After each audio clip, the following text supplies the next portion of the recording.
अस्सलाम वालेकुम नाज़रीन, मैं हूँ सलवा हसनैन। आप देख रहे हैं सूर्या न्यूज़।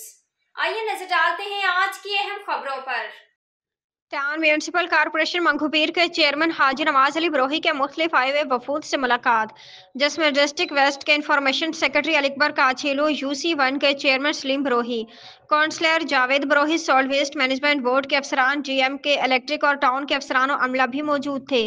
इस मौका पर चेयरमैन हाजी नवाज अली बरोही ने इन तमाम डिपार्टमेंट्स और अफसरान की काविशों को सराहते हुए कहा, जिस तरह आपने कराची इज्तिमा में जिस मेहनत और लगन से शुरा की खिदमत की, इसका सिला इंशाअल्लाह दुनिया और आखिरत में आपको मिलेगा।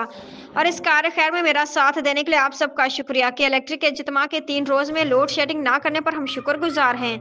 Sindh salt waste management board के अफसरान को मुखातिब करते हुए कहा, आप और आपकी टीम ने जिस तरह हमारा दिन रात साथ दिया है, उसके लिए हम आपको खराज तहसीन पेश करते हैं। मैं अपने टाउन के अफसरान अमला, खासकर MNA डिपार्टमेंट, जो एक वक्त में शब बारात कब्रिस्तानों इज्तिमा में लाइटिंग के कामों में दिन रात मसरूफी अमल थे।